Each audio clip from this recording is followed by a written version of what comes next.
안녕하세요. 건강의 달인 건달입니다. 혹시 변비가 있으신가요? 요즘 제 주변에는요, 변비로 고생하시는 분들이 많이 계시는데요. 이전 영상에서도 변비에 관한 영상은 조회수가 많은 편이더라고요.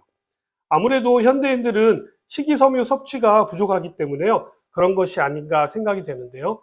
식이섬유 섭취량이 줄어들면서요, 상대적으로 대장암 발병률이 높아지는 것도 서로 상관관계가 있습니다.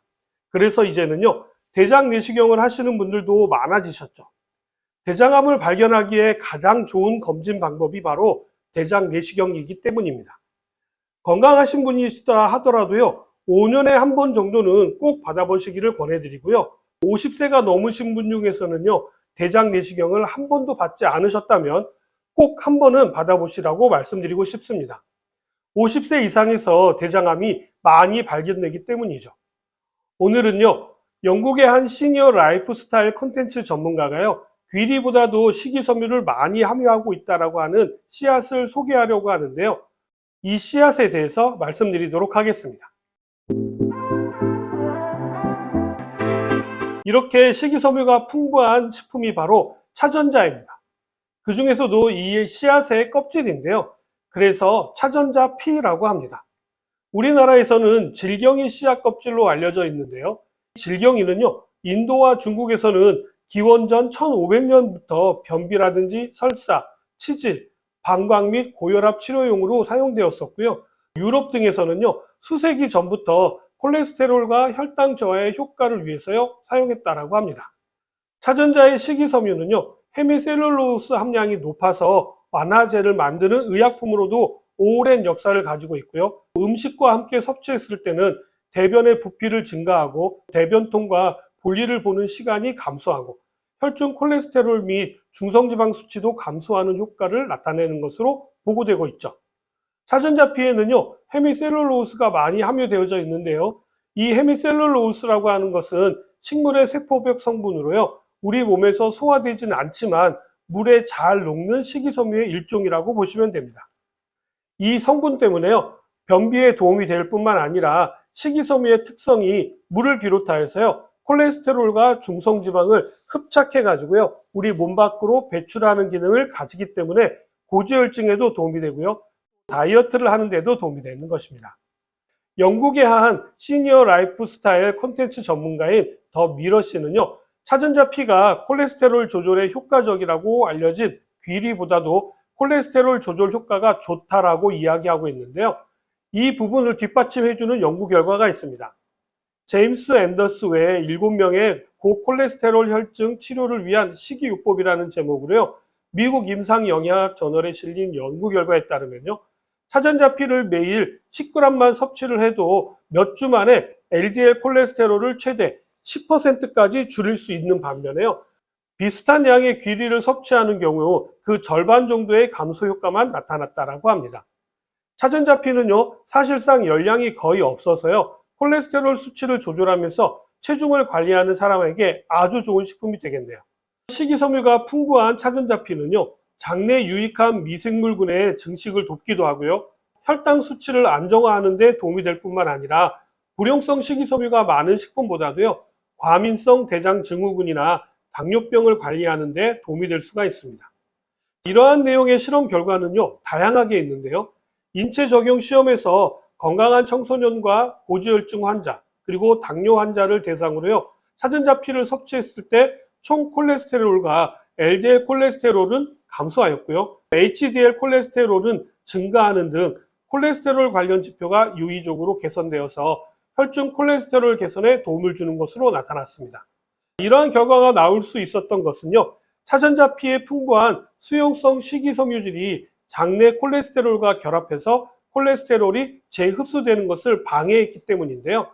차전자 피의 수용성 섬유질은요, 콜레스테롤뿐만 아니라 혈당 수치를 안정화해서요, 당뇨가 있으신 분들에게도 도움이 되고 고지혈증이 있으신 분들에게도 도움이 되기 때문에 심혈관 질환을 예방하거나 치료하는 데도 도움이 될 수 있는 것입니다. 차전자 피에 함유되어져 있는 식이섬유는요, 수용성 식이섬유가 약 70%, 불용성 식이섬유가 약 30%로 이루어져서 장 건강을 유지하고 변비를 예방하는 데 효과적인데요. 차전자피의 수용성 식이섬유는 대변의 점도를 높여서 대변의 이동성을 개선하고, 불용성 식이섬유는 수분을 흡수해서 대변의 크기를 늘려가지고 변비를 개선하는 데 도움이 됩니다. 더군다나 차전자피의 경우 자신의 부피의 약 40배나 되는 물을 함유할 수가 있기 때문에요. 다른 식이섬유보다도요, 월등한 흡착 능력을 가지고 있습니다. 원활한 배변 활동을 통해서 체내 독소가 배출될 수가 있어서 몸이 가벼워지는 느낌을 받게 되는 것입니다.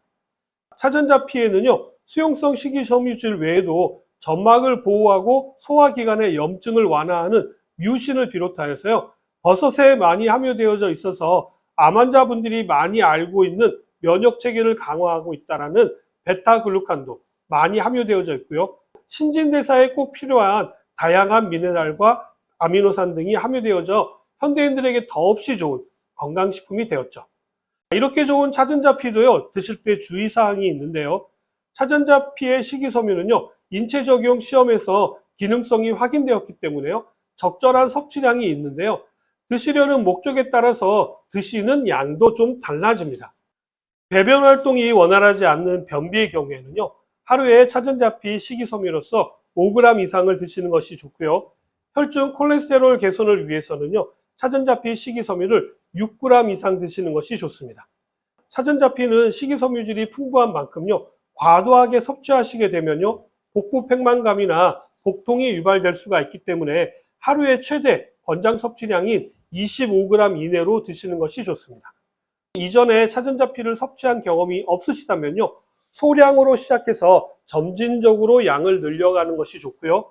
차전자피는 체내 수분을 흡수해서 장 운동을 촉진하기 때문에요, 차전자피를 섭취할 때에는 물을 충분히 마셔야만 합니다. 이때 물을 충분히 마시지 않게 되면요, 차전자피가 물을 과도하게 흡수해서 오히려 변비가 더 심해질 수가 있기 때문에요, 차전자피를 섭취할 때는요, 물을 충분히 드셔주셔야 하고요, 중간중간에도 물을 드셔주셔야 합니다. 미국 농무부 보고서에 따르면요, 차전자피를 섭취한 후에 식도 폐쇄나 장 폐색이 발생했다라고 하는 보고도 있습니다. 이러한 증상이 나타나는 이유도 모두 물을 충분히 드시지 않아서 나타나는 것으로, 물만 충분히 섭취하신다면요, 특별히 걱정하지 않으셔도 됩니다. 차전자피를 섭취하는 개인의 체질이나 건강상의 특성에 따라서요, 복통이라든지 구토, 호흡곤란, 알레르기 등의 이상 증상이 발생할 수가 있기 때문에요, 차전자피를 섭취하신 후에 이러한 증상이 발생하게 되면요, 즉시 섭취를 중단하시고 병원에 가셔서 전문가와 상담을 하시기 바랍니다.